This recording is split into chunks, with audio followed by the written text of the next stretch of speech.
Welcome on in, ladies and gentlemen. Here, no Nick Bodkins today, but that's no matter because you got me. So let's dig into it, guys. Back. I had to make sure I wasn't dreaming when he said what he said. But I'm Here, of course, joined with Nick Bodkins of the Bodkins Show. Nick,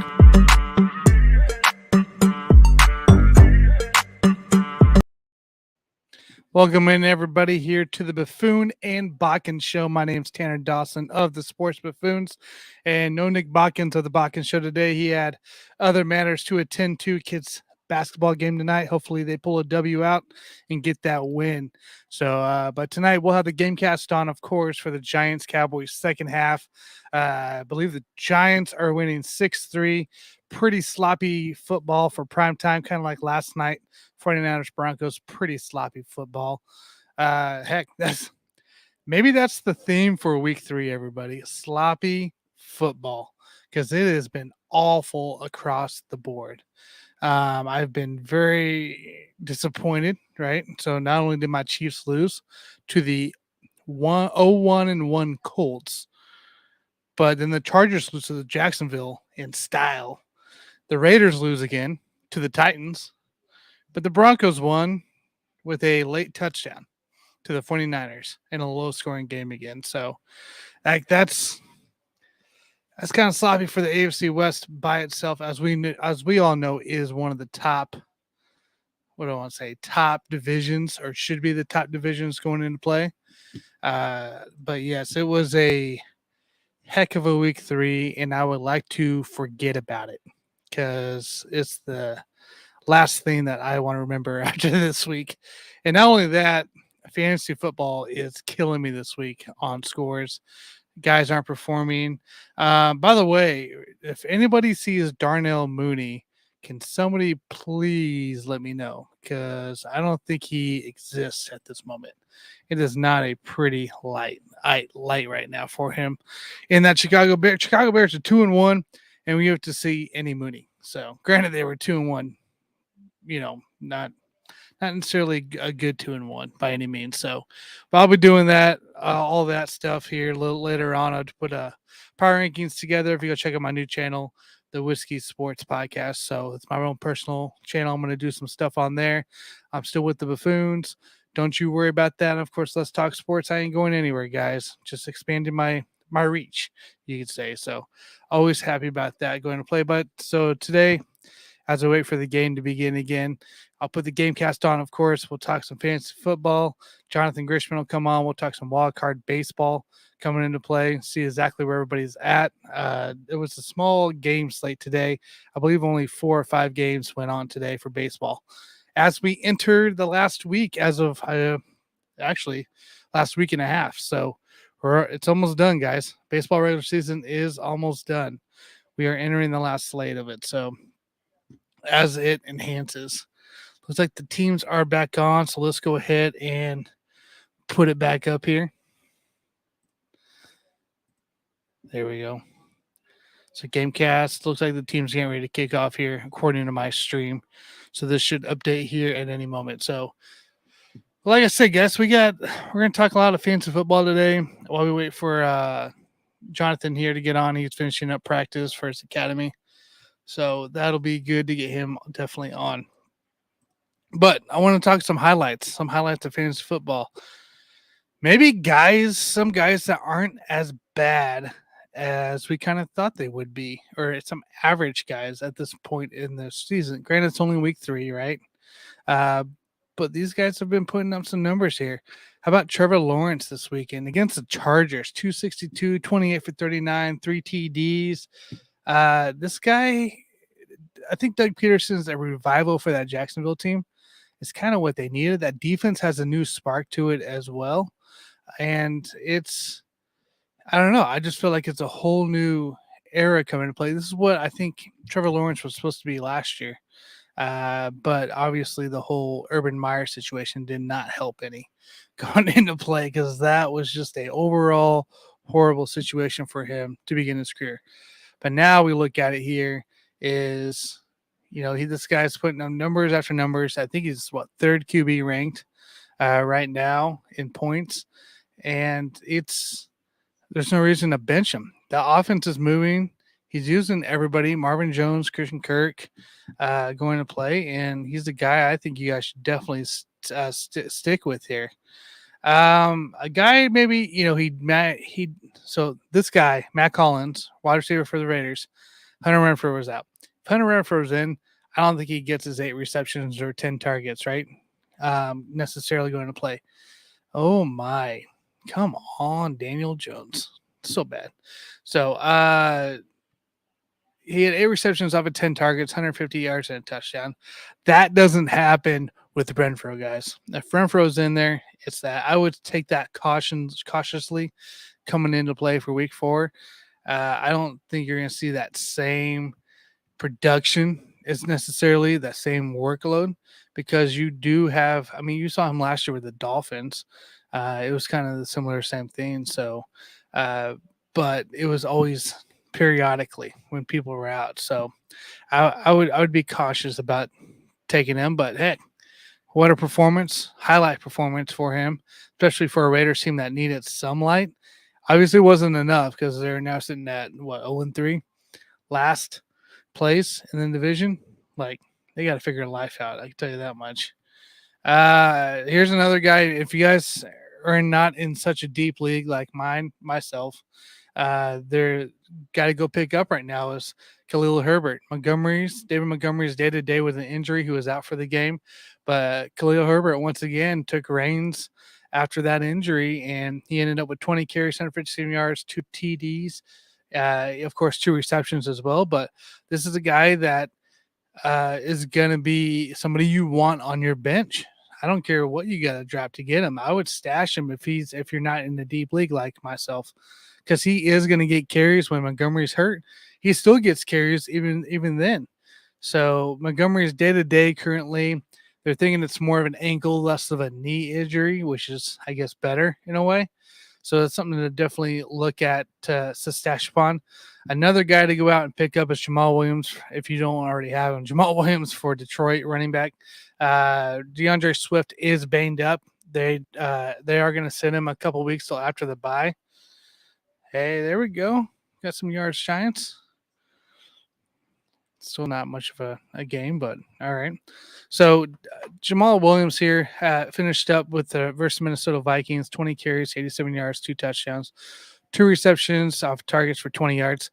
This guy that's going to get a heavy workload coming into play for that Detroit team, especially with Swift being out. The issue here with Swift is I believe it's continuing to be his a leg injury. I can't remember now. I'll look it up here a little later. But it's not good for Swift here. It's not good for me, as I have Swift on my team, and I was not able to draft Jamal Williams in my league with Swift. But I mean, Jamal Williams has also been getting all the red zone carries as well. So you got to remember that as well. This is a guy not only just stash, but maybe a time to time start if you need a guy to flex in or to take over a starter. Daniel Jones is just running the ball all over the place. It's not helping my bets at all. But yeah, that's 2 guys to definitely go out and grab, because Swift, hopefully he's a little better after their bye week in week 6.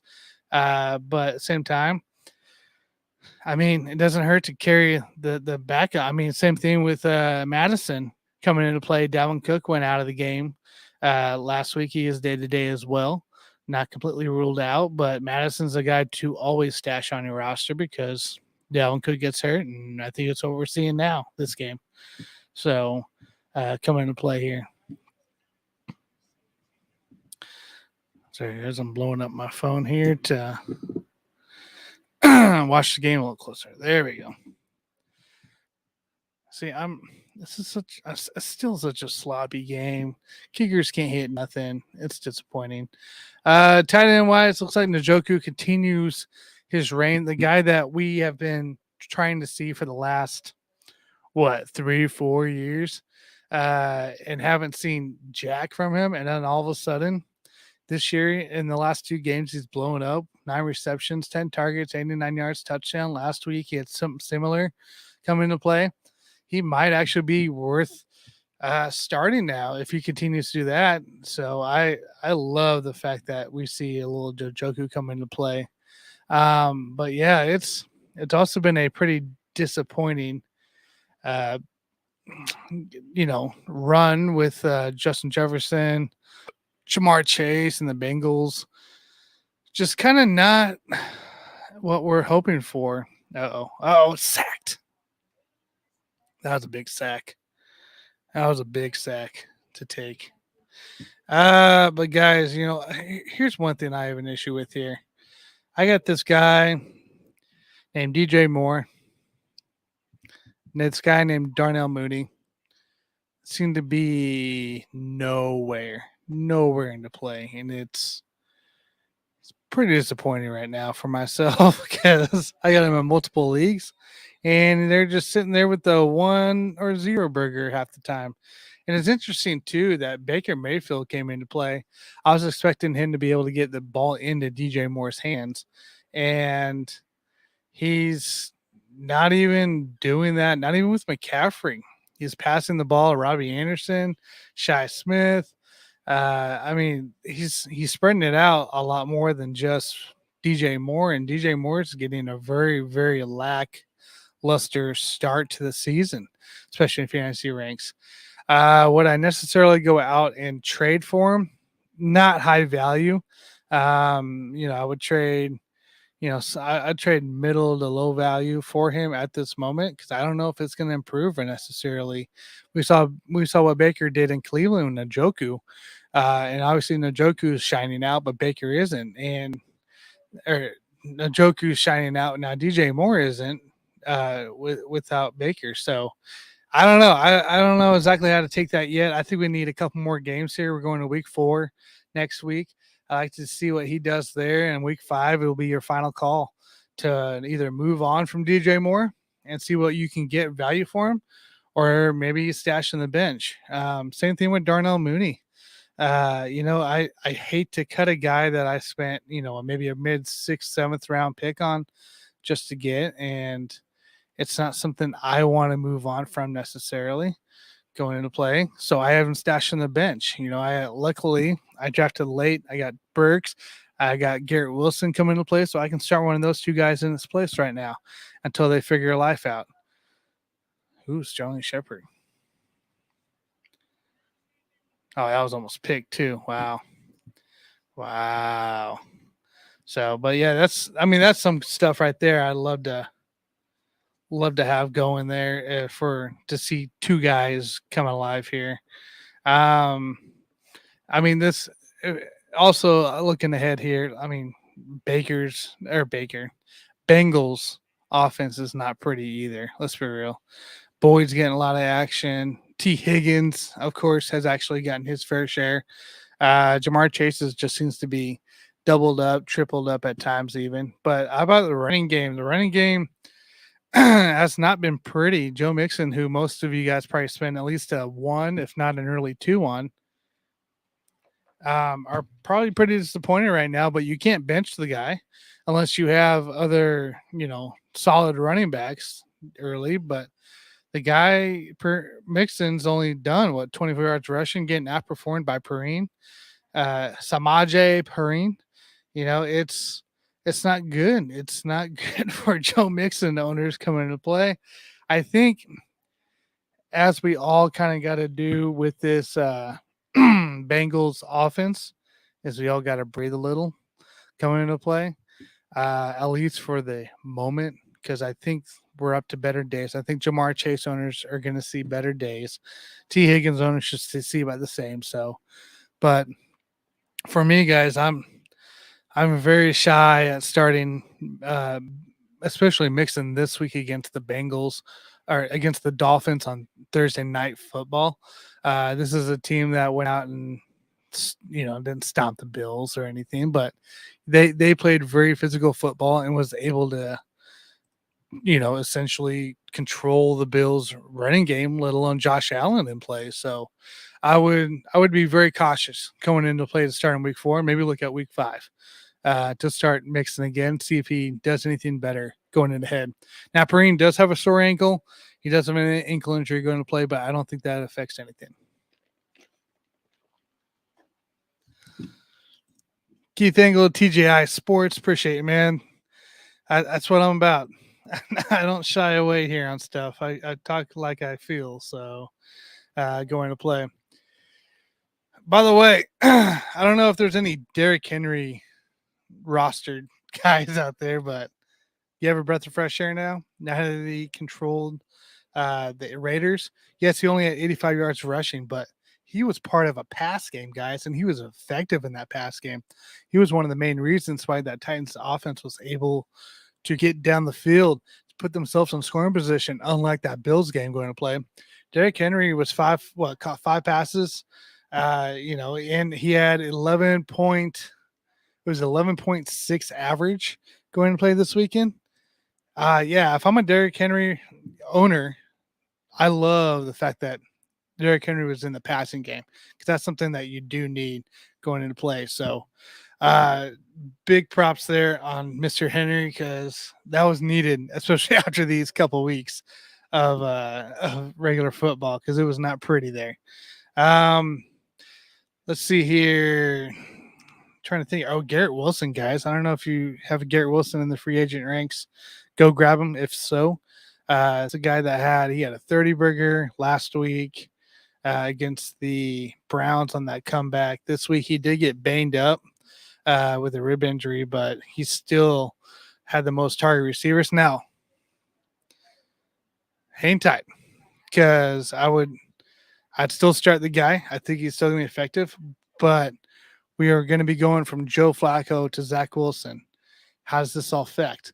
Because that means Elijah Moore should come more alive. Corey Davis should come more alive if we're looking at last year's kind of thing. So what does it mean for Garrett Wilson? The way Garrett Wilson runs route and Elijah Moore on one side, I think you're still going to see him there. I think you're still going to see effective Garrett Wilson. I just don't know if you're going to see what we've seen the last 2 weeks of him going to play. Again, Zach Wilson can change the dynamic, everything. This is also a more mobile quarterback than Joe Flacco on that New York Jets team. So something to think about. I'm still going to start him in my flex, at least. So he is still starting material in my eyes until I see 2 games of not starting. Dang, that Giants defense coming alive. It is 6-6, guys, in case you don't see the screen here. 6-6. It was a long field goal there by the Giants to tie it up. So we'll see how this thing continues here. But yeah, I'd say Garrett Wilson, guys, he is definitely 32 targets in 3 games. He's definitely one of my high guys to keep on your bench, if anything, if you have a deep team. But he should be starting material for you, I think, going forward. I don't think it's going to be that effective going to play. We already talked about the running backs on waiver wires. The 3 guys to talk about, which is your Khalil Herbert, Alexander Madison, and Jamal Williams. All great stashes. 2 of those guys you can actually start, maybe even some days, even with when their other half is there, it being Khalil Herbert and Jamal Williams. I wouldn't be surprised. I'm going to say this here. I'm not going to be surprised if the Minnesota Vikings go into play of maybe splitting the backfield more up with Madison. If we see more of a Madison Cook now that Cook's already banged up for the season in week 3, we got a long ways to go in this season. If they want a healthy Cook or a somewhat healthy Cook going deep into the season like they need him, you could see maybe more of a split backfield going to play. Possibly a 60-40 workload. It only makes sense. Madison's just as effective as Cook at times. Didn't say all the time. So there's something that to think about to kind of watch for on that Vikings team. So, but if you guys have any fantasy questions, please drop them in the chat. We'll love to talk with you about it, as I'm always kind of looking up stuff for fantasy. This year it's been different for me. Last 3 years, 4 years, I haven't really done much fantasy research. And this year I kind of really got into the NFL draft a lot. And now I'm really into this fantasy football prep, fantasy football research going to play, using sites like Fantasy Pros, like Ryan Larison's Fantasy Football for the People, which is in the description below. Wagme Fantasy, listen to their podcast when they drop down. Look at their newsletter when it drops. That's also in the comments below. Mikey, sign up for Mikey's tool, Basement Brood Fantasy Football. Another wonderful tool to look at. Also, very nice for a DFS tool to use as well. That's also in the description below, guys. And these are just tools that kind of came to me through Let's Talk Sports, and I ended up actually liking the way it's formatted. I like the reasons for it. Got to actually talk to the people on it. Something to definitely look at, guys. And like I said, all that fancy resources are in the description below. Go ahead, you can check it out below. Great tools to use down there. Let's talk about maybe some guys you can buy for low going into play. Look, I saw one on this list, and on Fantasy Pros I was reading earlier. Romeo Dubs, Packers wide receiver. I don't want to say I'm iffy on it. I don't know if I'd give up a lot for Romeo Dubs. There is a trade rumor out there saying the Giants and Packers are talking on a trade for Tony and Golladay to go to the Packers, which would, definitely dampen Dub's workload. Knowing Sammy Watkins is on the IR right now going into play, but I don't know if I still would give up a lot for him. Maybe a couple lower end value for Romeo. I don't know if I still go I don't know if I would still do that route for him yet as a high value. I would still want to see a couple more weeks. A guy you can kind of go for too is Brandon Ayuk. I'd say I'd give up a little bit for him going to play. The 49ers offense is still trying to figure life out, it seems. I expected a lot better game yesterday. Ayuk did catch a touchdown yesterday. He is, tied with target shares with Debo. So 28% coming into play. Right here over the last 2 weeks, Ayuk has averaged north of 30% target share. The guy's involved in the offense. It's just a matter, can Jimmy G get it to him now? Going to play. Still no Eli Mitchell, right? He's out. The run game is awful right now. Jeff Wilson fumbled on a game-winning drive yesterday, not securing the ball properly going in play. I don't even know if I'd say it's good defensive play. It kind of was. I guess he did what he needed to do to get on that spot. But this 49ers offense, it's putting me back in question here. George Kittle's healthy again. He had 5 targets yesterday, caught 4. So he's another guy threatening to take away a lot of the snaps for Ayuk. But I would still want to roster Brandon Ayuk going to play. So just based off that here. So I was watching Daniel Jones get lit up. Going to play. They did call a flag on that. Oh, now we're trying to brawl now too. That's cool. So, but yeah, Brandon Ayuk, I think it's a guy definitely worth trying to go after. He could be a low end WR2, high end WR3 for your team. I really do think so. By the end of this is all said and done, but go get your value. Don't give up too much for him. Don't give up too much. Another guy you can go out and probably get some value for is Joe Mixon for a running back, since we kind of already talked about him, right? This guy's been a non-factor all season long. We're going to week 4. This Dolphins game would actually probably help you guys out with that value trade going to play with Joe Mixon, because that Dolphins defense is going to protect the run. It's going to take care of the run.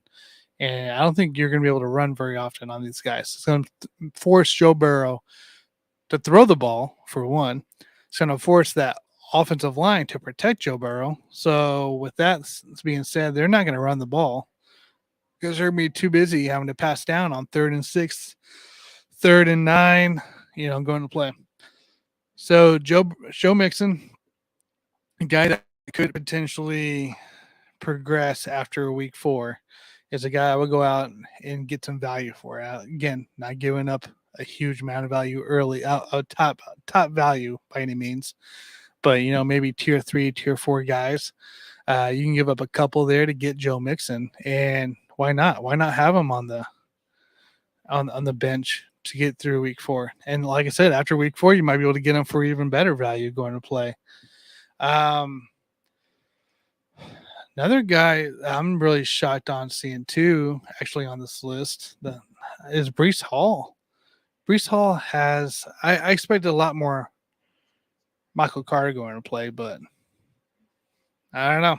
We ain't seen that as much as I thought going in week 2, week 3. There's the Bodkins show. What's up, Nick?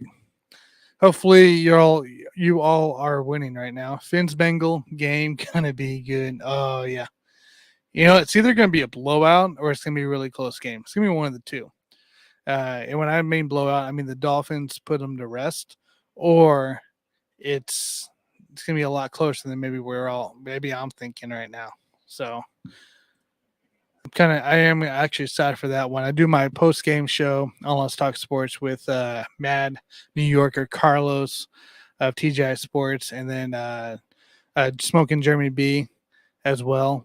We do a post game show every Thursday after the Thursday night football game. So make sure you guys check that out on Let's Talk Sports. We'll give our reactions to either what I think might be a blowout versus maybe could be a lot closer than I think. So. But yeah, kind of going back here. Oh, Yeah.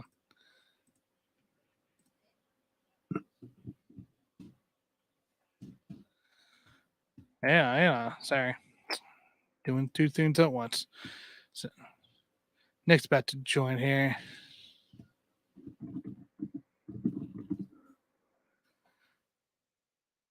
Saquon.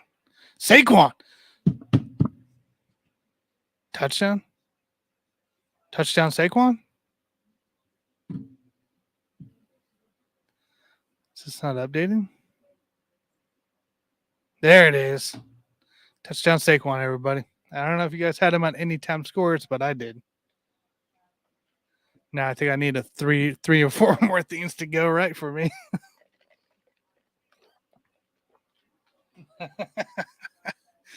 Saquon with that TD. That was huge. Before we get back to the Breece Hall stuff, are we really about to talk about the New York Jets or New York Giants being 3-0? The same New York Giants from last year? No, it's not the same New York Giants.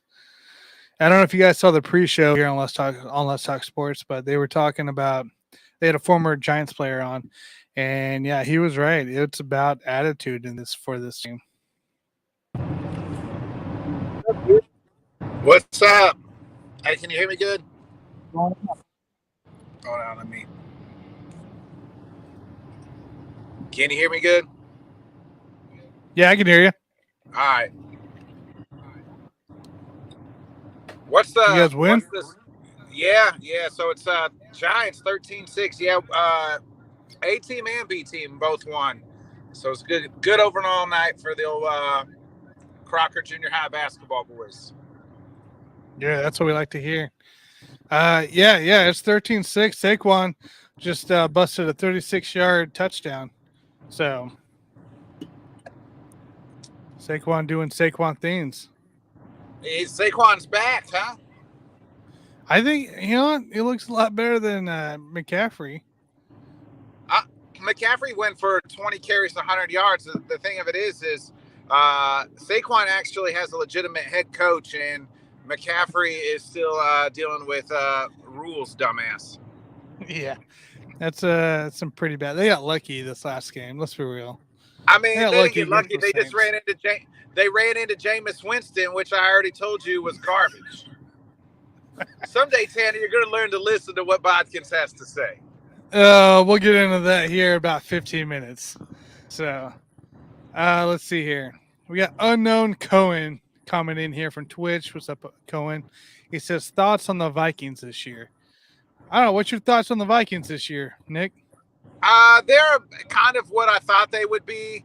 They're going to lose games when they're on prime time because that's what happens to prime time Kirk Cousins.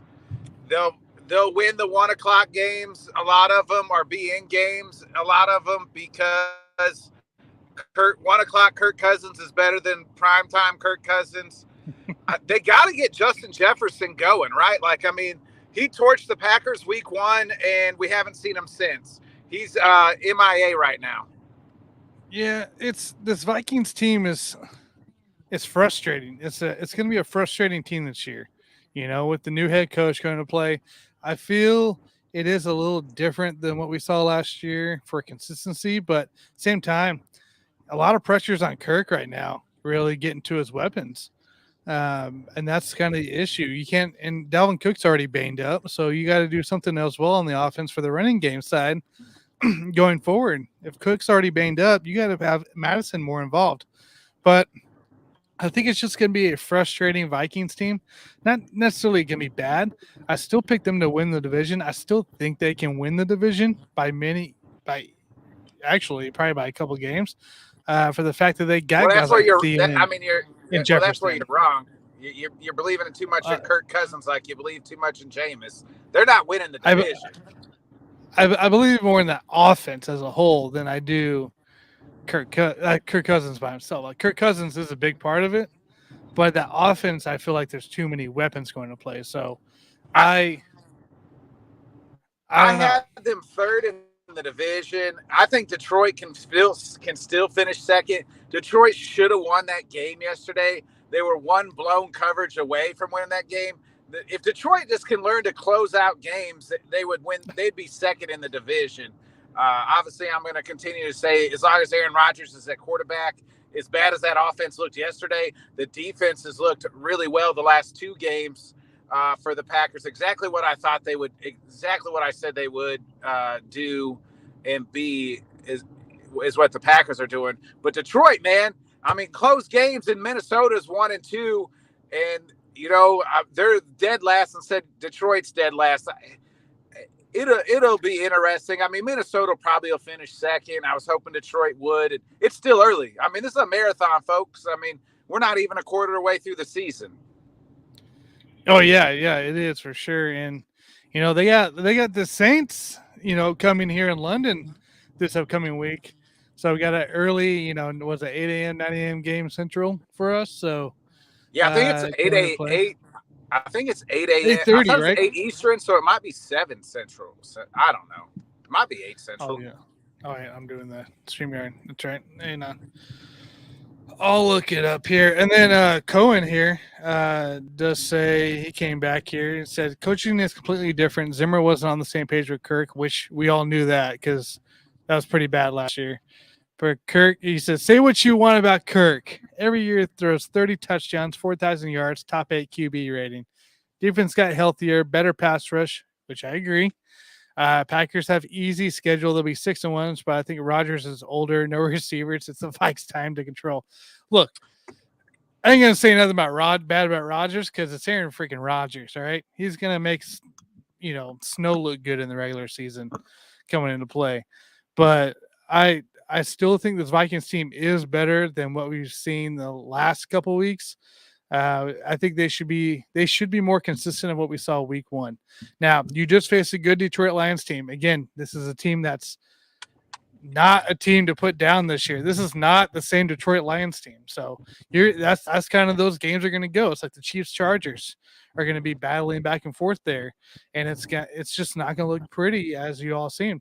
So this is a game though versus Saints that you have to look good, even though you're remote. You have to look good to show that consistency. The guys spewing off here Kirk Cousins stats.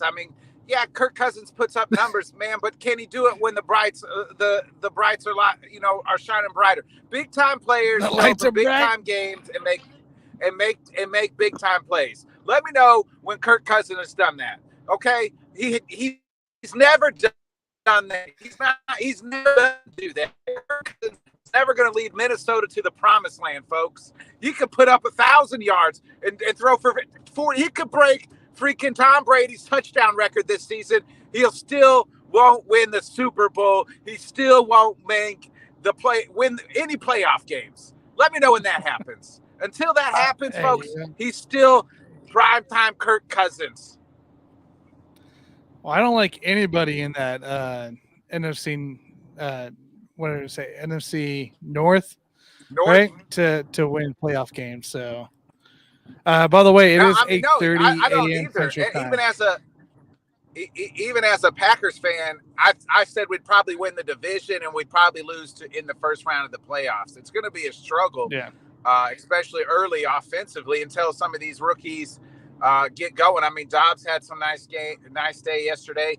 It really, that game yesterday, we could have been up 21-3 had not Aaron Jones fumbled the football, and that's when the game kind of got turned upside down and just was a battle the rest of the way. I mean, the Bucs offense didn't look any better than our offense, so that's always a plus. Right. Yeah. Cohen, I think this is the year. If you're going to win a division and to kick the Packers out, it has to be this year. Or else Jefferson's going to cost you way too much money next year. It does. I think they should have got – I mean, it looked week one. They looked like, especially the Jefferson-Cousins connection, looked like, oh, this is going to be the Stafford and Cooper Kupp connection. But we haven't seen Justin Jefferson the last two games. He's whether that's Kurt's fault, the offense's fault, I don't think it's Justin Jefferson's fault. I think a little bit in the Monday night game, they tried to force it, and there were some bad throws, and Darius Slay was all over him. And then yesterday, it's not like the Lions have a shutdown corner here. It's not like their defense is great, and there was no Justin Jefferson to be found in that game. Yeah, no, it's just going to be frustration. That's what I'm saying. It's just going to be frustration there for the Vikings at times. So, but hey, you know what? Again, it's only week 3.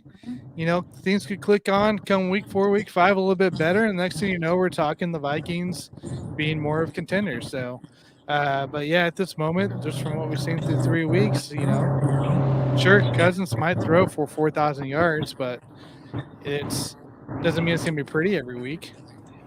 No, it's not. It's not. I mean, Jared Goff's going to throw for a bunch of yards, right? I mean, there's a lot. Yeah. Every quarterback's going to throw for a bunch of yards because the game's set up for that. And it's you see the teams that are really struggling offensively are the team like the Bears who are not, you know, throwing the ball for that many yards. It's because they don't have any offensive weapons. There's as much weapons as Minnesota has. I mean, we just alluded to it. I mean, Justin Jefferson's a top 5 wide receiver. Dalvin Cook's a top 5 running back.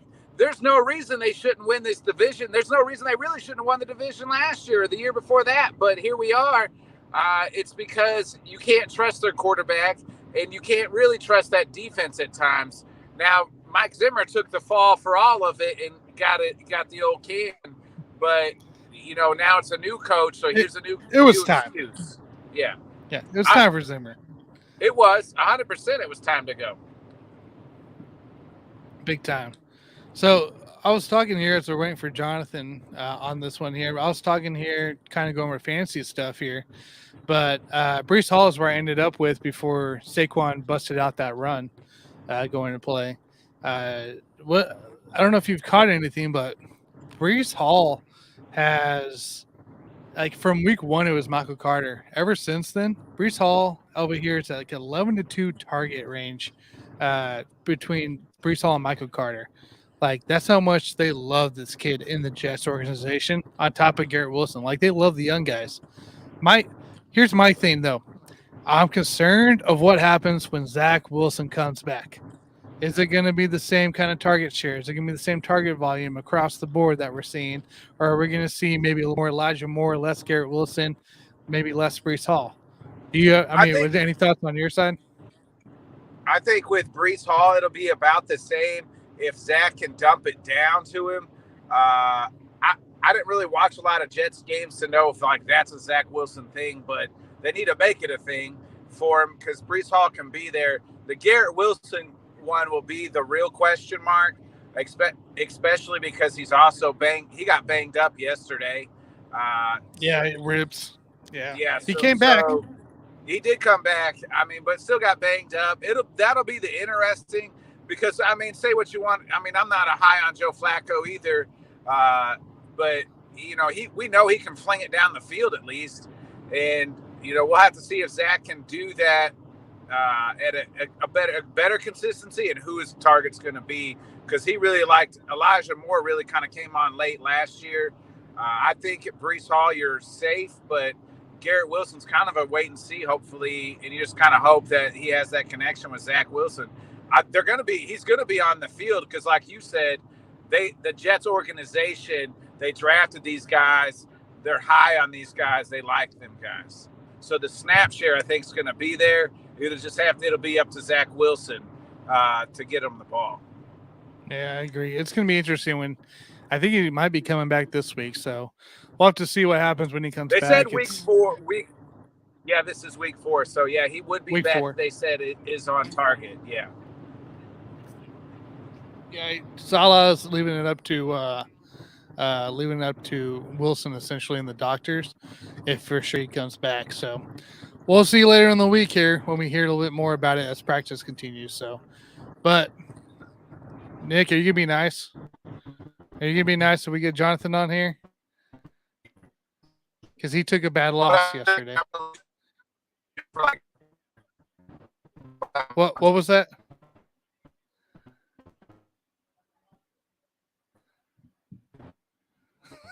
All right, let's talk a little baseball, guys. Let's get Jonathan Grishman up here. Jonathan, what's up, man?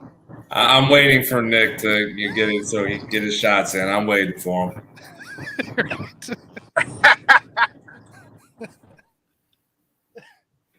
That's all I was thinking about yesterday. I was like, oh no. This is not what we argued about last Monday. The fortunate side for me, I was coaching during the Saints game, so I didn't get a chance to actually watch. I got to save myself of 3 hours of pulling my hair out. So I didn't get to deal with the misery of that ball game. So yeah, it was definitely rough. It was rough watching. I was watching Red Zone during it too, and what they pop on the Saints, and it's just Jameis Winston getting blitzed and hit every single play. It's like there's no offensive line anymore. This is a Panthers team that isn't good. It's just like, oh no, like sure you threw for what I tell you, Nick, 388 or something like that. I think it was 388, but that was in the fourth quarter practically.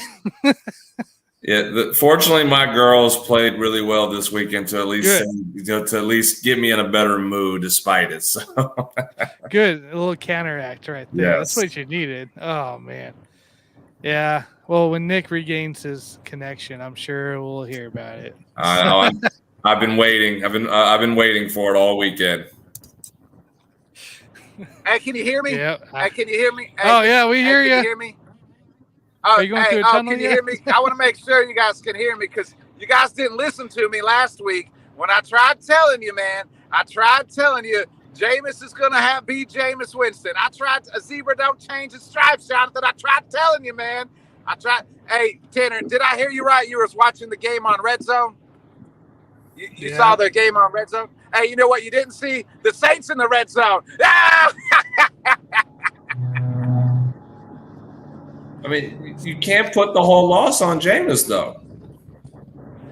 3 interceptions, man. 3 interceptions. Two It's not all on Jameis. It's on that offense. That offense definitely missed Sean Are they missing Taysom Hill that much?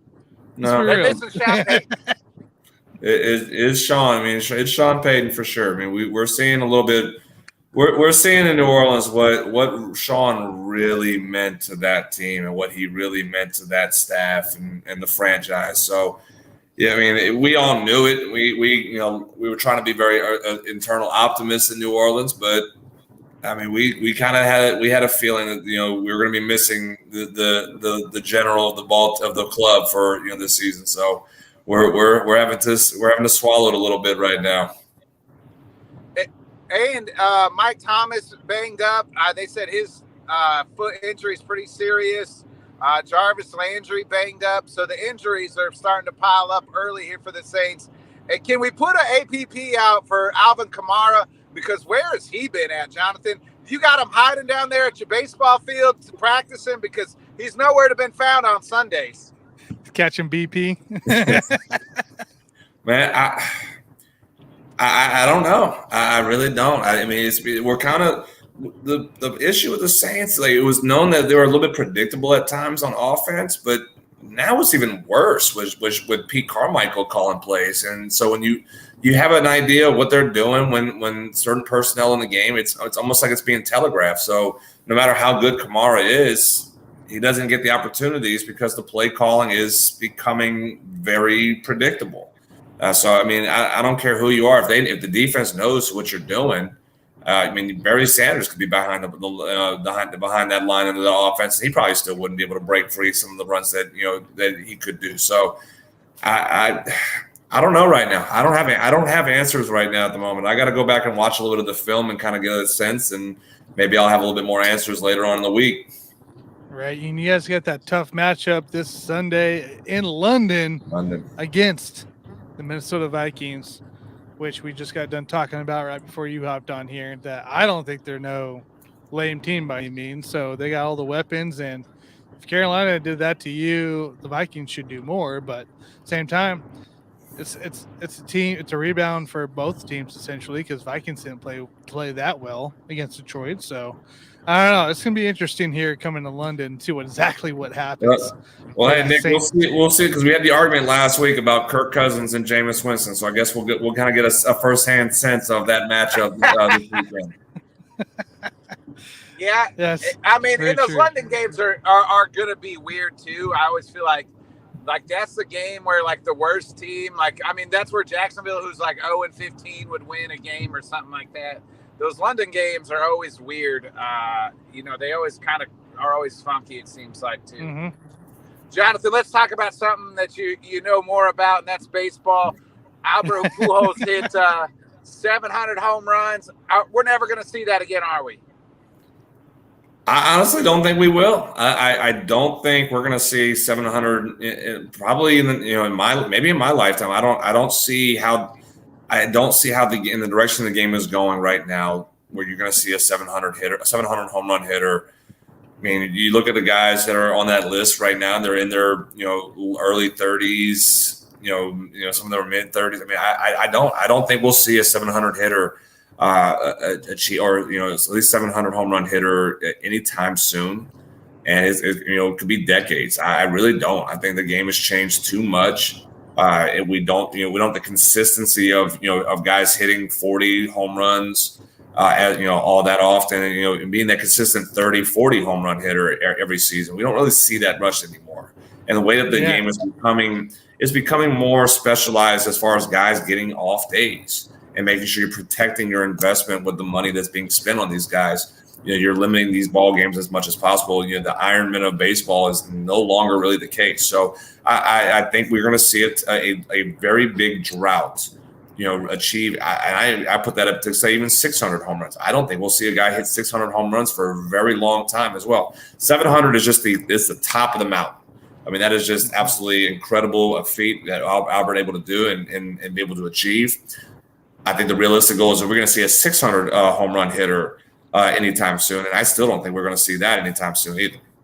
Yeah, so going down the list here, just for everybody's knowledge here, for active home run leaders, going to play, of course, 1 at 42 is Pujols with 700 currently.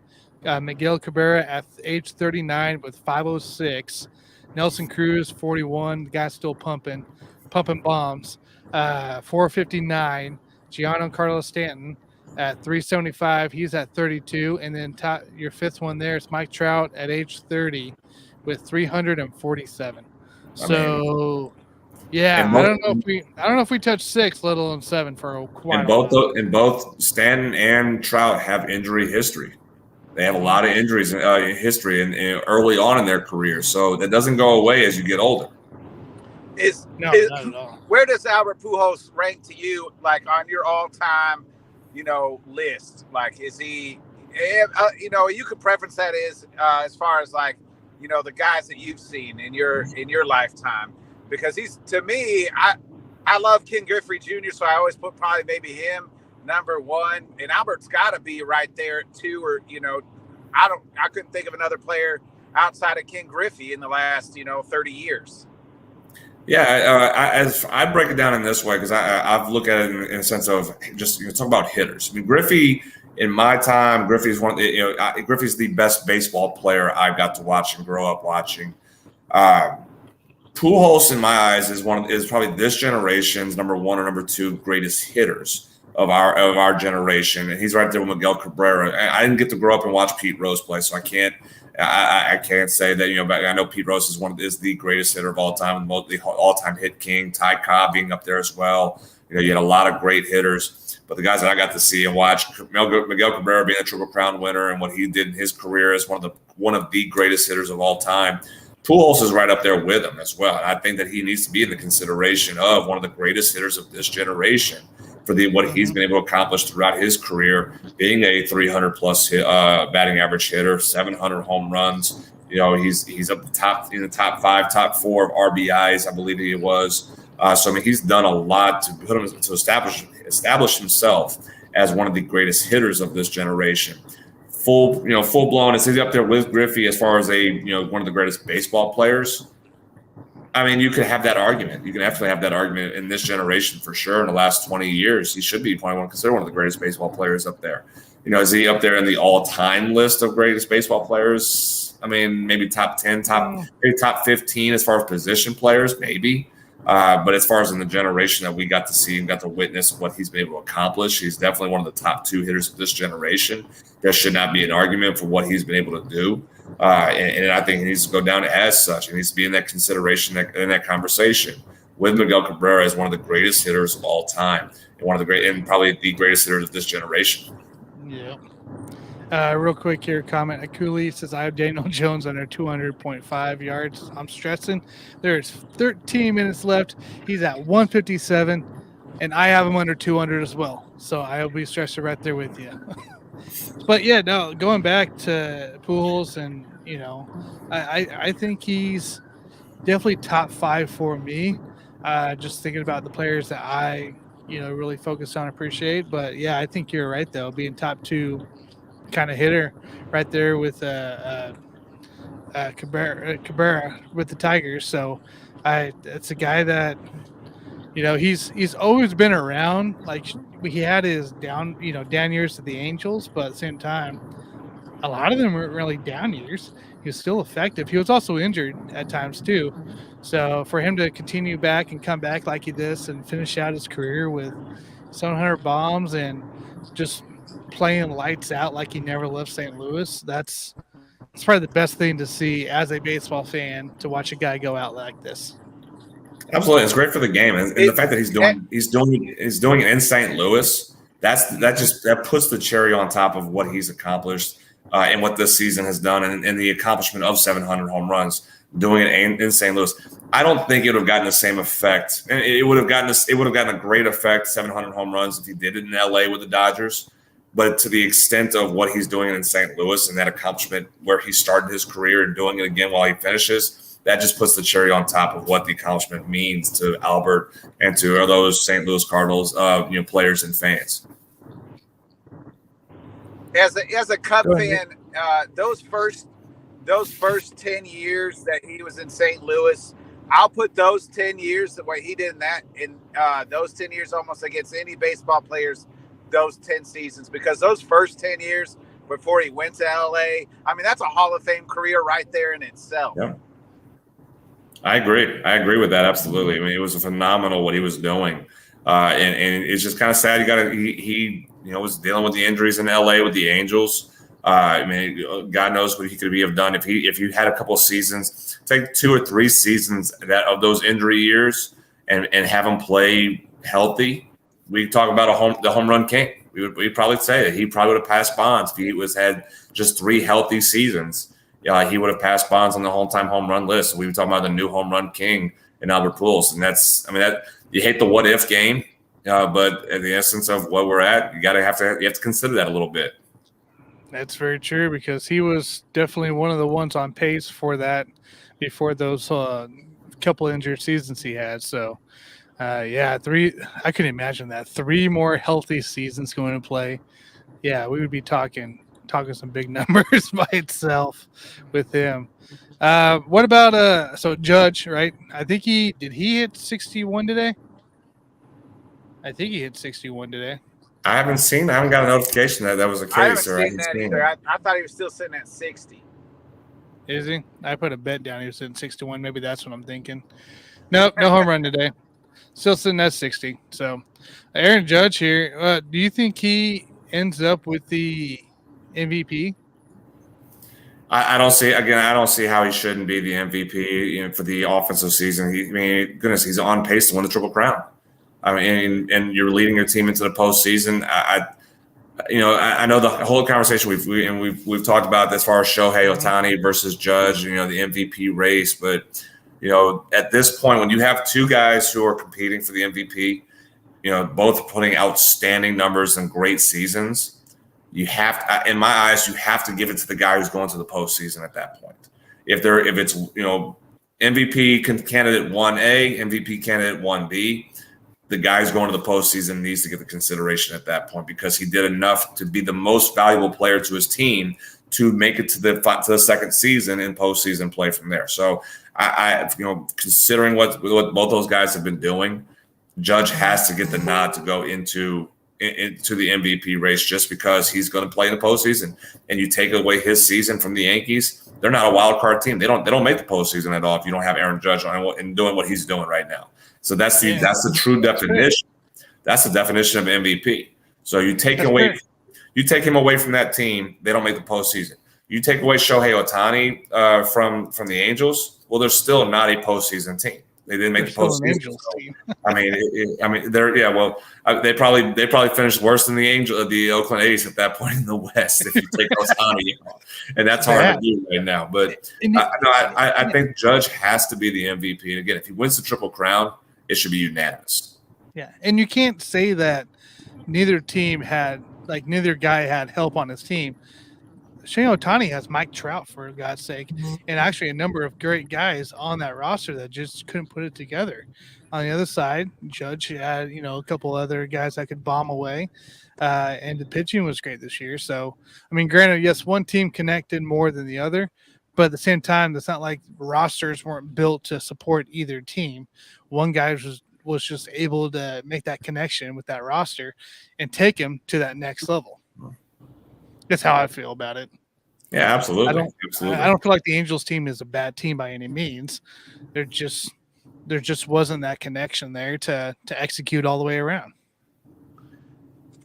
I mean, to me, it's just got to be Aaron Judge. I mean, I know Shohei Ohtani's doing incredible stuff, but if Aaron Judge wins the Triple Crown, hits over 60, he's already at 60 bombs. He breaks the American League home run record. How do you not give it to him? Like Jonathan said, it has to be unanimous. That's the greatest hitting season we've ever seen of any baseball player. That's better than Babe Ruth and anybody else to win the Triple Crown and hit over 60 home runs. Like that's unheard of. We've never seen it in over 100 years of playing baseball. I mean, absolutely. He's still leading the batting average in the American League right now. So he's got the chance to win Triple Crown. I mean, you look at the home run, the separation of him. He's got 60. Yordan Alvarez is second in home runs with 37. So he's got 23 more than the second place guy in the American League for home runs. And I'm looking at the RBI. He's got 11 more RBIs than Jose Ramirez in the American League as well. I mean, it's disgusting what he's done offensively. That's just the basic stats that we want to go by for the Triple Crown. If you go through the analytical stats, it looks even more incredible what he's done at that side. So it goes to the fact that he's going to the postseason. The Yankees are going to the postseason. He's leading that team to the postseason. Despite both teams have really good ball players, but one's making the postseason, one's not. And Aaron Judge doing what he's done. Again, if you take Aaron Judge away from this team, I don't think they make the postseason. I really don't think the Yankees make the postseason if you'd have Aaron Judge on a different team. But for what he's done, potentially winning the Triple Crown, it puts it as a unanimous decision in my eyes. Fair enough. So speaking about postseason play, right? So we're kind of doing an update here. Obviously, all the divisions, but one is solidified. What's our update here with the Braves and Mets here going to play. Braves are down 1 game to the Mets. What's our update here going to play? They're both teams are ramping up. They're getting their rotation set to make that the series decider. Braves have been moving guys around in their rotation. They have Max Fried start. Charlie Morton's getting the nod, and Kyle Wright's getting the nod, I believe.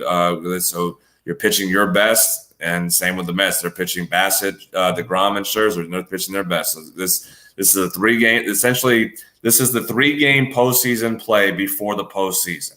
And I mean, you talk about electricity in Atlanta when that's going out. Now there is one kicker that's going to be potentially affecting. That's a hurricane that's in the Gulf of Mexico. Being from Louisiana, I'm around that time of the year. I always look in the Gulf and everything and see what's going on out there. So it's going to put Major League Baseball in a very difficult decision-making process on how they do this. So, and there is precedent where they move into a neutral site. If that's the case, that takes away a lot of Atlanta Braves advantage if they have to move that game out of Atlanta. If that's the case, and I hate it and breaks my heart, I mean, being a Braves fan, if that game moves out of Atlanta, the series moves out of Atlanta, I have to give the Mets the advantage to go into that series then. If it stays in Atlanta and they play in Atlanta, I can see the Braves winning 2 of 3 in that series to take if it stays a 1-game advantage going, the rest of this week, pre-series, Braves take 2 or 3. They jump the Mets for the division lead.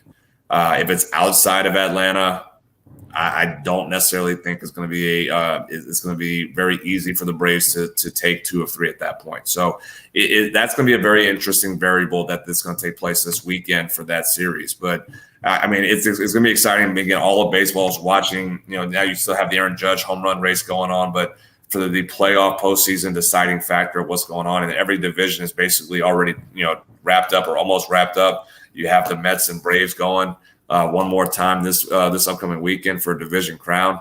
You can't get more excited than that about it. How important is it for? Sorry, Tanner, go ahead. You're good. I was just doing a comment real quick from a Kool-Aid. Says Jones is on the ball now. I know. We got to wait here. Dallas just went down and scored. So we'll see what Jones does. See if it stays under 200. She says, I love your analysis coming to play. Or he said, sorry. Came in to outsource my Jones stress, but I am staying for the inside. We appreciate you staying in as we talk a little baseball here towards the end of this Giants-Cowboys game. Go ahead, Nick. I was going to say, Jonathan, can you talk about how important to win that division is, or, to make sure that you have, I guess it would be the 2 seed instead of falling back to the wild card spot? I think it's very important, especially for these 2 teams. And I think psychologically for the Braves, you want it to be known to the Mets that you own the division. When you go to the postseason play, you have that first round bye, you have the home field advantage. And we saw last year that home field advantage in Atlanta is a huge aspect of what the culture they built in that stadium and what they have done with the electricity in postseason play. So you need that if you're an Atlanta Brave, and you want to have that opportunity. But it also means that you own the division again for a 5th straight year. You won the division title for a 5th straight year, and you basically let the Mets know you had it all season and you choked it again. And now you have to go to the postseason knowing you choked your division lead for another year. If the Mets do take that division title, they basically get the monkey off their back saying, we did finish it. Now it's a little bit easier going into the postseason because we knew we can win this division. We did take the division. Now we just got to go and do the job that we're supposed to do moving into the season. So it really does play a big psychological role. You want that home field advantage. You want that bye, especially now that they made this, that the first round what it is. It's extra ball games now. It's 3-game series versus how it used to be. It was a 1 game. Yep. And you play that, and you win. You still have your pitching set up for the rest of the series. Now you have to actually have a 3-game series that you're using pitchers, and then by the way, now if you win that, you got to go play. You got to go play in the divisional round. So it's a little bit more of an advantage because of that extra ball games that you're playing. But the psychological, at least for these 2 teams, the psychological advantage for both sides plays a huge factor of what they're needing to move into the postseason play. Sorry, guys, real quick here. Sterling Shepard just caught the ball. It got punched out, fumbled, and he made a football move, and they're calling it incomplete pass. So just FYI out there, like that's a blown ref call right there. Anything else would have been fumble. Pretty upset about it, but because that would have been Jones would give it the ball and would have stayed under 200. So just putting it out there. Sorry, Jonathan. No, you got my game going on here and blowing away. So I do want to ask you a little bit here on the wild cards here. Did they go back? Oh yeah, they did. So Brewers are only down a game and a half, 6-4 their last 10. They did lose one last night, unfortunately. Day off, of course. The Phillies there sitting there, hopefully not struggling as much. They're 3-7 their last 10. And we talked about this Phillies schedule going to play towards the end of the season being a really tough one. And the Brewers are sitting here with the St. Louis series these next 2 to 3 days. What is, I guess, are we still looking at still a possibility of the Houston series, that last 3-game series could be the deciding fact between Milwaukee and Philadelphia for that final wildcard spot? Yeah, I think so. But here's the other thing, though. The Astros will at that point have potentially locked up home field advantage. So you may not see the best of the Astros. You may not run into Verlander. You may not run into McCullers. Or Valdez. So if you're the Brewers, you in that aspect, because you said it's Brewers playing the Brewers playing the Astros? Brewers got the Cardinals. Brewers got the Cardinals. The last three games is Philly and Houston. Philly has the Cubs, Washington, and Houston going. So to play. that could play a factor. That could play a factor. Starters for Houston, right? It's Javier, McCullers Jr., and Verlander. Is right. Projected starters at this moment. Which at the moment, if you have the number 1 seed wrapped up, you have home field advantage wrapped up. I don't really see, you're not going to throw Verlander, who's coming off of 2 years missing plus his age. I don't think you're going to use him in a game that doesn't matter. You want to get him ready for the postseason, and everything. So I could see Verlander not getting a start right there. So there's an opportunity for the Phillies to be able to take a couple games from the Astros in that series to put the Brewers away from them. So Milwaukee has 2 games in St. Louis, 4 in Miami, and then 3 in Arizona to finish the season.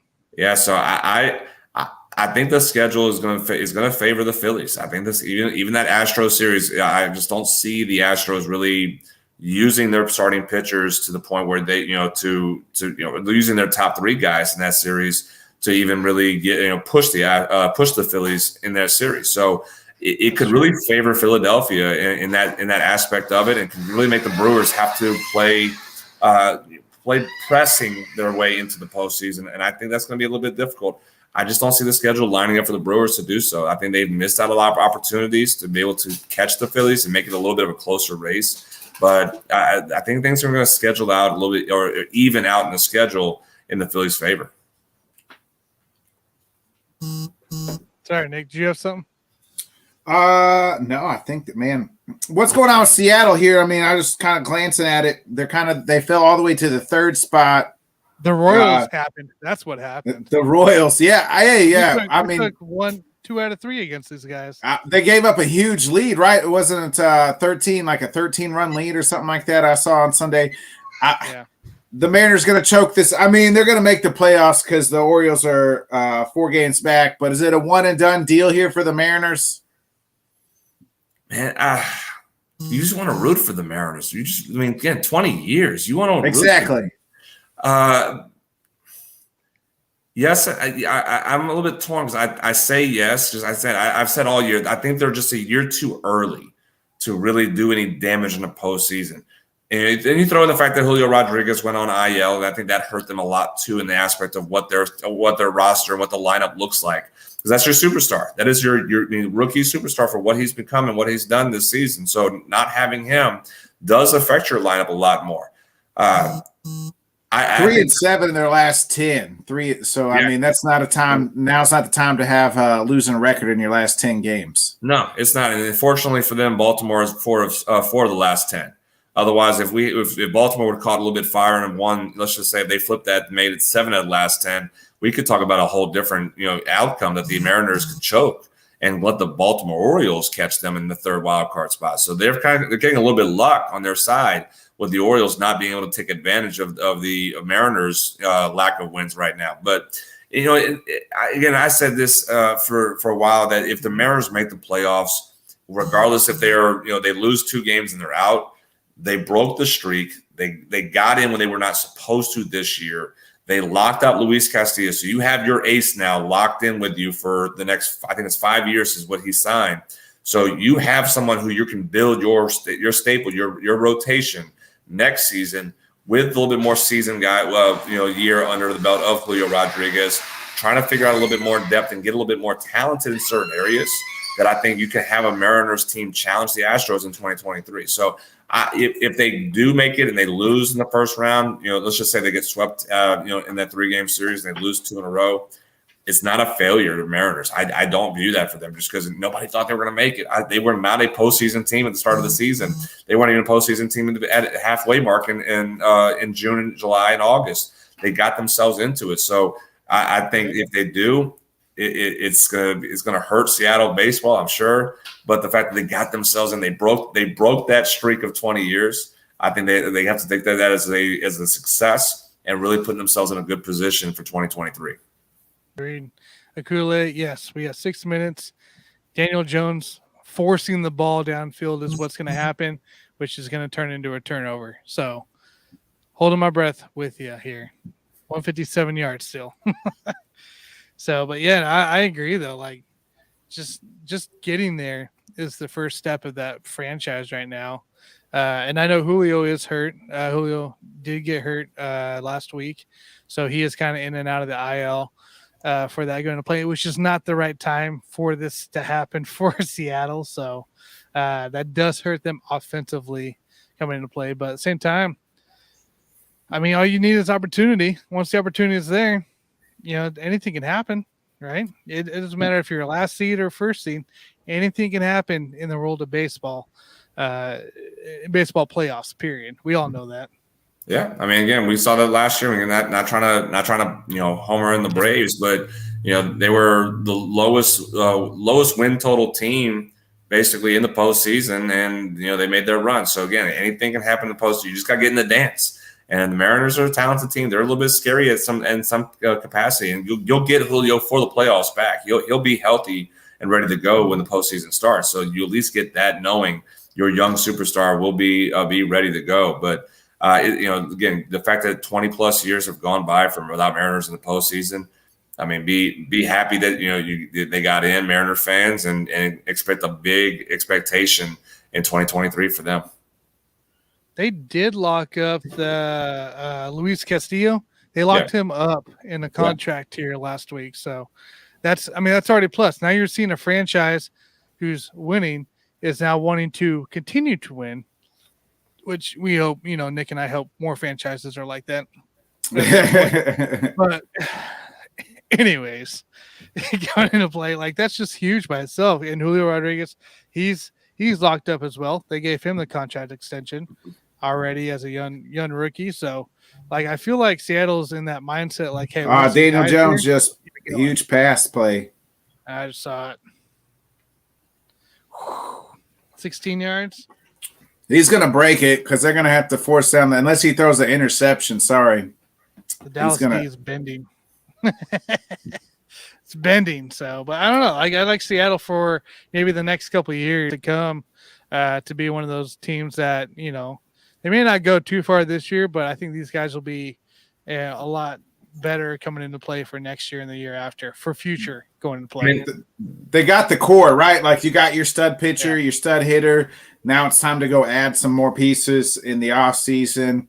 Bring, a couple guys. I don't know what their farm system looks like, but yeah, they got the core that is going to be able to help them, Andrew Thomas, they hope will be. Yeah, and that's don't want us to get a strike here.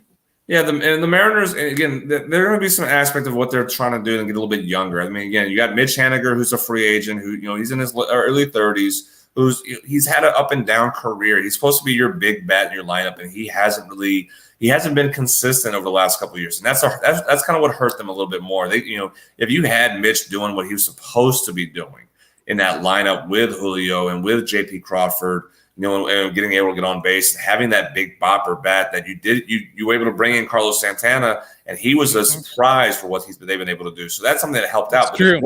If Mitch Haniger was able to do a little bit more consistency with the offensive side, now you're talking about a really dangerous lineup. And you're talking about a team that the Braves went to Seattle, the number 2 home run hitting team in all of baseball, and they outslugged the Braves. I mean, not a lot of teams do that to them. And the Mariners they out-homered the Braves, and it wasn't even close. So they have some good pieces.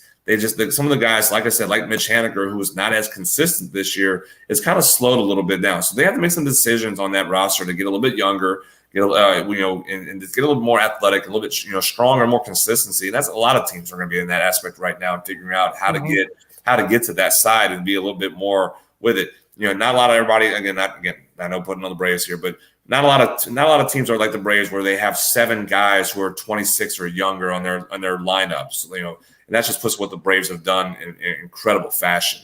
But the Mariners are in the right direction. And when's the last time we've said that about them? Since Randy Johnson, Ken Griffey Jr., Alex Rodriguez, Jay Buhner, and them boys. Martinez. Yeah, and you had a younger Ichiro as well taking over in that early 2000 season as well. So we were talking about it's been 20 years since we had that conversation about the Mariners, and we're finally starting to see that a little bit more. And you're saying they're in the right direction, and they're putting their money where their mouth is about it, and they're getting in the right and going for it. So they bought in this year with that Luis Garcia trade, and now they're set up for potentially success in the future, starting in 2023. So if I had to make you pick something right now, I know we're just a week away from season being done. If I had to make you pick a World Series winner right now, who would it be? It's a repeat. I'm going repeat. 2022 repeat Atlanta Braves. Who are you facing? Astros. I'm not going against the Astros in the American League. I don't see anybody really matching them. I don't think the Yankees can do so. And if you have a home field advantage in Houston, I don't see the Yankees being able to truly match with the Astros pitching wise. They can hit with them. I mean, they can follow the blueprint of what the Braves did in the World Series last year. The Yankees can hit with them, but that pitching staff has gotten better with Verlander there. With Lance McCullers is now healthy. McCullers didn't pitch in the World Series last year against the Atlanta Braves. So you have a healthy Verlander, you have a healthy McCullers. That pitching staff has gotten better this year than it was last year when they went to the World Series. So I don't think the Yankees can really outpitch the Astros. They might be able to get some games to where they can out-hit them, but it's going to come down to the consistency of pitching staff. And Verlander is more consistent. McCullers has his ability to be consistent. So you're going to look at. I'm seeing repeat. A World Series appearance. Braves and Astros. Braves taking it again. I like it. I'm trying to find here. I probably can't find the odds are. Team futures. Winner, World Series winner. The Braves are plus 900 in that mix. So they got the Dodgers, Astros, Yankees, Mets, and then the Braves. And that makes me want to find $100 to put that down on it. That makes me want to put $100 on that. That's not terrible odds. No, I'll come back. The Dodgers and Astros probably got the best odds, I'm guessing. Dodgers and Astros. Dodgers at plus 350, Astros at plus 425. The Yankees and Mets each at plus 500 because they're both from New York, so why not give them the same odds? Yeah, Vegas just loves. What's the Blue Jays? Because I had the Blue Jays early on in the year. I was high on them at the beginning of the year, and they've kind of. I mean, they're going to make the playoffs. Ooh. So they're the next ones up. So after the Braves, and plus 1,400 for the Blue Jays. The Cards are plus 2,200. Hey, there you go, Nick. Cardinals. Hey, watch around. I might go ahead and make a bet on the Cardinals to win the World Series because this is exactly the type of team that the Cardinals just laying in the wins here, and they're going to end up winning this thing because we've seen it 100 times. Nick, they wouldn't let you back in Nick, they wouldn't let you back in Wrigleyville if you did that. Hey, my grandpa would roll in his grave, Jonathan, if I did that. Celebrate, walk around with Cardinals gear just for the win, just because you bet on them, right? Yeah. Hey, I wouldn't buy no Cardinals gear, but I mean, I might have to say if I put some money on them, you'd paint that W Cardinal red then, huh? At least once I might. I love it, man. I love it. And yeah, so I don't know. I don't really have much else for baseball wise. I just know we're getting towards the end here, and for a regular season until we really ramp up playoff talk. So, Nick, what do you got? Nothing. Giants just kicked the field goal and pulled it within 7 here. So Danny Dimes is the Dollar General version of Kirk Cousins. So here we are. Gano's hurt too. Yeah. He's down. Graham Gano's hurt. He's down. It's always good news for the Giants fans. Gosh. So cool. Well, Jonathan, man, we'll let you go here. We'll talk. I'll probably give you a message later, but we'll talk later. And next Monday, the last Monday, Tuesday, Wednesday, last 3 days. Yep. So we'll be talking then. So absolutely. Jonathan, sounds good, guys. Appreciate you. Hey, Jonathan, I'll be rooting for your Saints on Sunday to beat the Vikings. So I'll be I feel the sincerity. I appreciate it. Hey, who dey, right? Who dey? No, that's Bengals. Oh, that's the Bengals. Who dat? Who dat? Who dey? I don't know. Who dat? Hey, who dat? Hey, hopefully Jameis can prove me wrong. Hey, not only are you going to be welcome back on Wrigleyville, you ain't going to be back on Bourbon Street with us now either. You're going to say who dey. So, awesome, Jonathan. All right, man. We'll let you go. Have a good night. Appreciate it, guys. See you, brother. Thank you. See ya. Jonathan Grishman, guys, Alpha Performance. So always appreciate him joining here as we wrap up this fourth quarter here. I was going to ask you this earlier, Tanner. Now, this was when the Giants are winning. If the Giants let's just say they come back and win this game, what team is more impressive in as far as coaching? What Doug Peterson's done in Jacksonville in 3 games, being 2-1. Or, even I guess if the Giants lose this game, or Brian Daboll and the Giants at 2-1, what team it would be more impressive? Because I don't think anybody would have thought that either one of these teams would look competent at this state. And, I'd probably go Doug Peterson right now, just for the fact just due to what they did to the Chargers. Yeah. With Herbert in, not with Herbert out, Herbert in. And it's not even the fact that they didn't even it wasn't even a close game. They put it on them. They ran away with it. Absolutely put it on them. And that was, look at it too. Last year could have ruined Trevor Lawrence, right? Could have ruined it with Urban Meyer coming to play. Doug Peterson comes in, and it's a whole new ball game, whole new team. You're having to deal with 2 running backs that are effective with Travis Etienne and James Robinson. Have to mix that into play.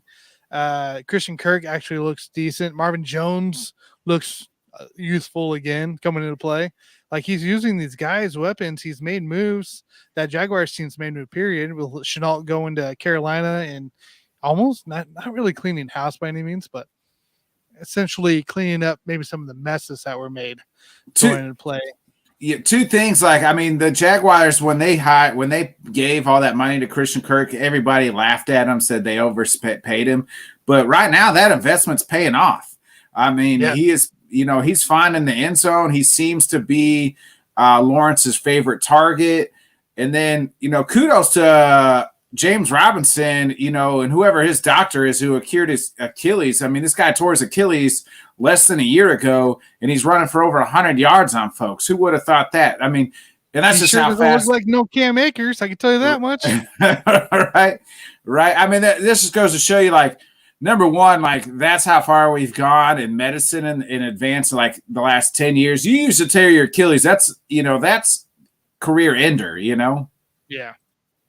That's what's really true about that. It is career ender, and I don't know, man. I'm just ultimately impressed by this Jags team. I feel like that defense too. They're all legit. This is a legit contender coming into play if they continue to stay healthy and perform the way they're performing. Here's another question for you. So the Cowboys up 23-16. Cooper Rush, I haven't seen his stat line, but I mean, clearly I can say this right now. played well enough. 20 for 30, 210, and a touchdown. So there's talk that Dak could come back next week. They win this game. Do you sit Dak next week and continue to play Cooper and just let Dak, hey, you can now take your time because we won 2 games here with Cooper Rush, or you still say, hey, let's bring Dak back? I'd say I would still take your time. I'd say why rush him back and cause more injury? Kind of like what we saw Herbert, I think, on Sunday. He shouldn't have came back so early. So it's early in the season still. And if you can get 2 wins under your belt with your backup, why rush it in? You can. Who do they got next week? Who do they play? They got. I just actually looked at it all and I forgot. Hang on. They got the Commanders. So why? Yeah, why risk it? Yeah, they could beat what we've seen out of the Commanders. They could beat the Commanders with Cooper Rush, right? Like, I mean, they beat the Bengals with Cooper Rush, the defending AFC champions, and here they're playing the Giants. You know, looks like they're going to be able to run this, maybe hopefully run this ball out, clock out, and take this game. I would take a Noah Brown touchdown, but that's okay. Commanders, they got it's Dak's return possibly. They could either do the Rams at 3:30 game on the 9th, or why not just return him back for a division game, Sunday Night Football with the Philadelphia Eagles. That's the game they got to have him back, I feel like. Yeah, the perfect Dak return coming into play there. Yeah. You probably maybe want him back. You said the 49ers. Is that who you said before, after the Commanders? Yeah.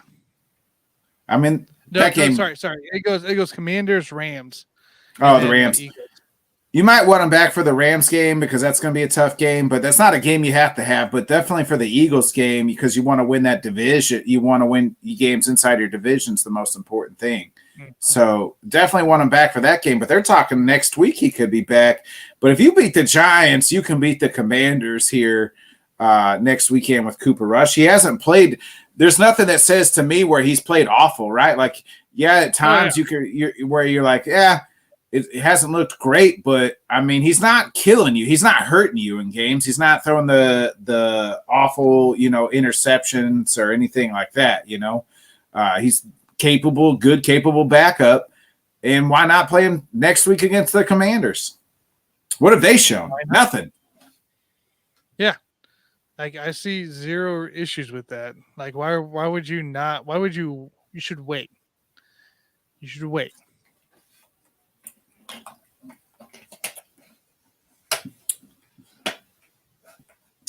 We'll see here what happens here. I mean, it's 3rd and 7 here for the Cowboys at commercial break. They got to get this first down. Giants they get this first down, it's over. Giants get a stop. They got a chance. They get a chance. Yeah, that's true. Giants need to stop big time.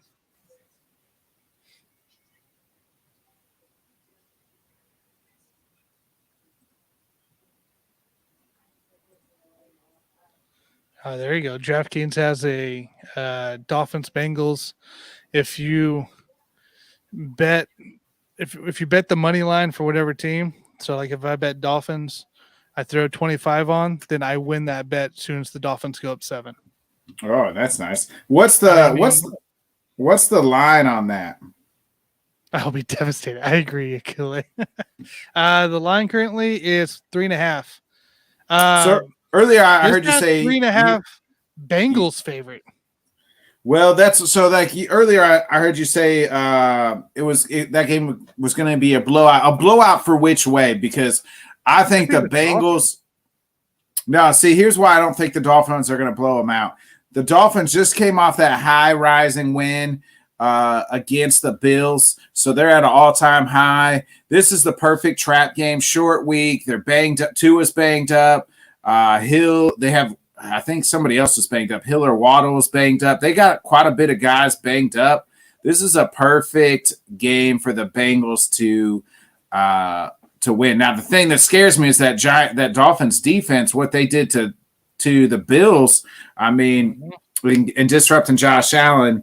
What are they going to do to the weak Bengals offensive line? But this is a perfect trap game for the Bengals or for the Dolphins, coming off that high, short week. Where's it played at? It's in Cincy. Yeah, so then they got to travel. I don't like that game for the Dolphins. I kind of like that game for the Bengals at 3.5. You said it's 3.5. Well, that's high. Yeah, 3.5. That's the spread's kind of high, but I'd have to think about it again. But I kind of like the fourth down here. They threw it in. Go for it. They just passed to Jake Ferguson, who didn't quite get it. Yeah, it looks like it's 4th and 2, 3 here. Nah, 4th and 2. They're punting it. They got to punt it and pin them deep. Giants no timeouts with 1 minute and 50 seconds left. I think you got to punt it here. You make Daniel Dimes drive the length of the field. I'm with you. Jones needs 16 yards. We're so close. I think he's going to get it unless something crazy happens here.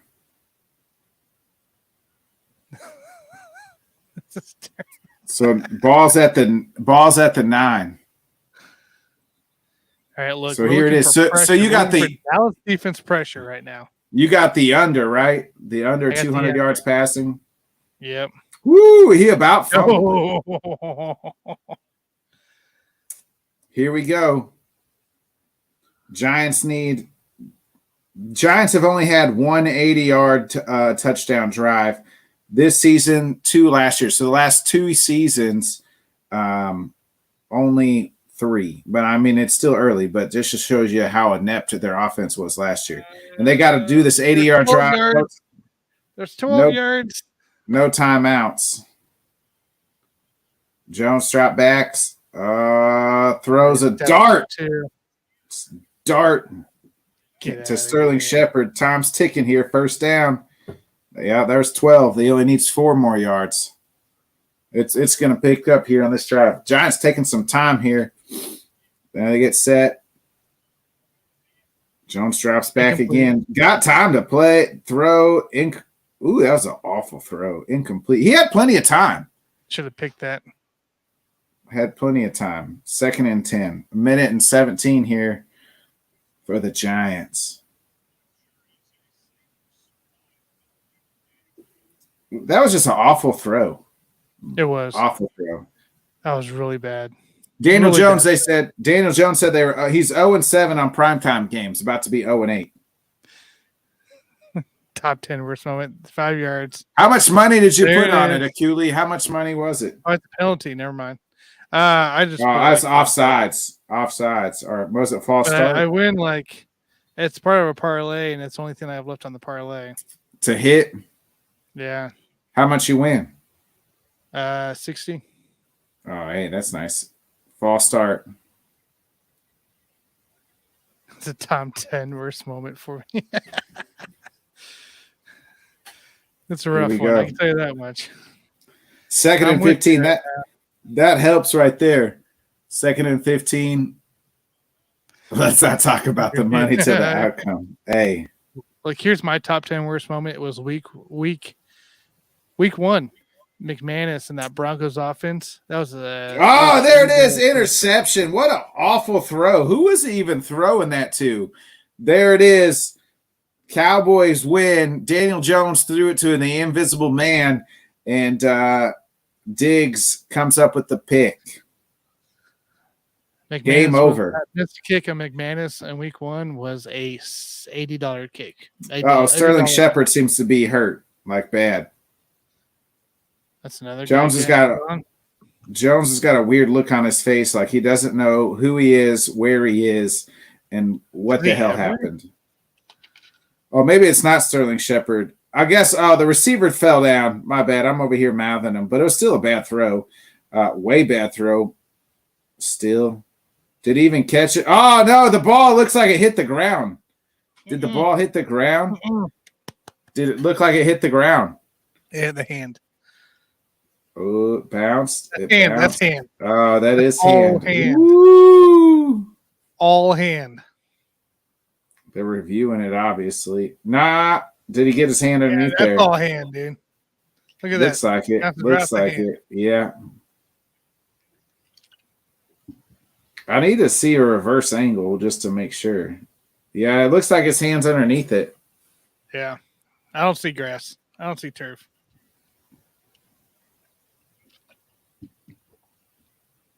Somebody's getting Sterling Shepard getting carted off. Shepard. Yeah. That wasn't even the guy who fell down, number 13. No, he must have non-contact. Yeah. Well, that's Sterling Shepard for you. I know, right? I'm all for it.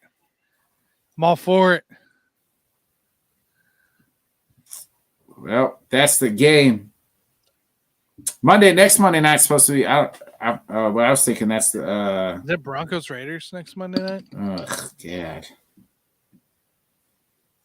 Not that we want to see that either. Let's look. Week 4. Rams 49ers.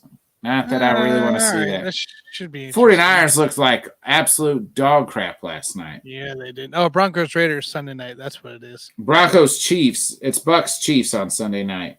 Oh, Sunday night. Sorry, I had my stuff because I had Broncos Raiders are the late game. Yeah. Yeah. What's week 5 here? We got Thursday Colts Broncos.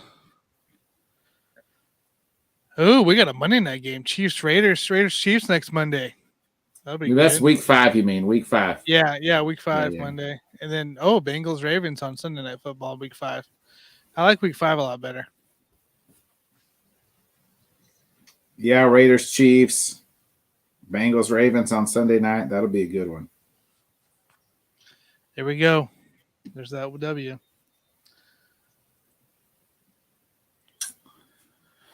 Well, that's the game. That's the game there.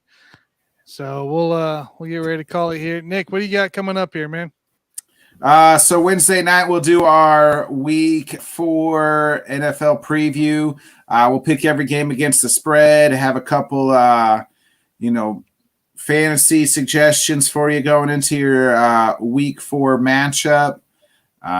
Then Sunday we'll be back. Sunday morning we'll do our UFC show, Head Kicks and Haymakers.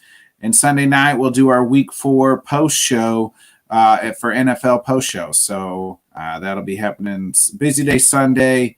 Wednesday, though, we'll have our NFL week 4 preview. I like it. I'm excited for it. I love those the post shows, especially on Sunday night as I'm watching. Yeah. them. Yeah, This it's a good week I was watching horrible sloppy football, but at least it made it better listening and chiming in on that. Yeah, appreciate the comments. That's Sunday, usually about 8:30 Central, so 8:30, 8:45. So we'll try to fight. Are we fighting in midfield? Oh, should I shut the game off? Dallas fight? Yeah, they're like in the midfield right now. Finals over. Oh, Shoving. shit. Everybody's separating. Oh, we got more shoving. Oh, we got some real shoving.